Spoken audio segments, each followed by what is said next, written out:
Yo, what's good everyone? This is Asphyxia, and welcome to my first YouTube video that I'm ever gonna upload onto the YouTube application. Basically what this is gonna be is a top 5 list of some animes that I think didn't get as popular as they should have. Like, all these animes are really from godlike, but they just didn't blow up like I thought they should have. So let's just get into it. And the first anime that I want to showcase to you guys is Makia. This anime is a straight banger. It's actually a movie, so you guys should have no excuse to not watch this. You can actually buy this on YouTube, Amazon Prime. This movie is just straight fire. From the soundtrack to the animation, this movie was just beautiful. Like, I remember watching this movie twice in theaters, and recently I just watched it once with my friends over Discord. And man, each time it's just silence at the end of the movie because everyone's just appreciating how beautiful it was. So without spoiling anything, Makia is basically about this little girl who finds an abandoned baby and then decides to raise it. Just watching both of them grow on each other and just figure each other out, it's just so cool. And one thing I noticed about this movie, it just makes you love your mom. Like, if you hate your mom, just watch this movie and you'll probably end up liking her by the end of it. No, I'm kidding, but for real, like, this movie just is so heartwarming when it comes to parenting and stuff. It just shows how hard your mom works for you. You just gotta thank her. Like, this movie made me want to thank my mom at the end of the day, like every day. I see 11 Arts on Twitter try to push for this movie more, which I think they're doing the right thing, because this movie should be way more than it is. Like, oh my goodness. And the second anime on our list is gonna be Recreators. I remember loving the openings to this show and loving this OST in specific.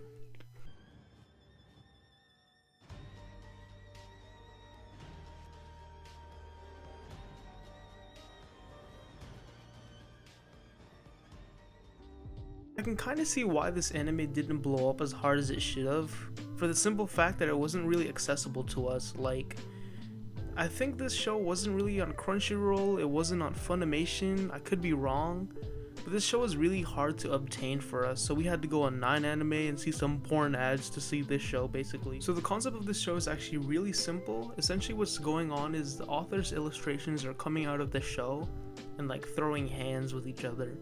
And obviously that's going to be a huge problem because you have these powerful characters just ruining buildings and stuff, so the authors have to get together and figure out a way to like solve this. In terms of waifus, this anime had it all. I remember they had goth girls, they had magical girls, they had edgy girls, they had girls with big bitties, like, come on now.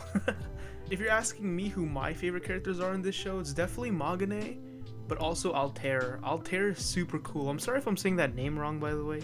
But basically she has a gun and a sword, and she uses it like a violin. Like, I don't know how to explain it, it's just so cool. You guys, like, you guys have to watch this show, man.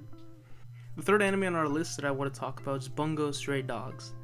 This anime is slept on, specifically in the United States, because when I went to Japan, there was a lot of Bungo Stray Dogs merch everywhere where I was looking. Like, they had gacha games on the streets that just had Bungo Stray Dogs where you could put a quarter in and you'd get a character, like a little figure that you could put on your backpack. But as for here, I've noticed it's way more slept on. Like, I've only met 2 people that I didn't know who has seen Bungo Stray Dogs, and all of my friends have seen it because I've told them to see it, or they're just cultured. And it's sort of your typical anime, you know, it's just a bunch of characters that are designed really cool, really edgy, but they all have their sort of unique ability. Like, we've seen this format before, you know, with Naruto, with My Hero Academia. This isn't really anything necessarily new to us. One of my favorite things about this show is the voice acting. I could just feel the emotion every time one of them is just speaking.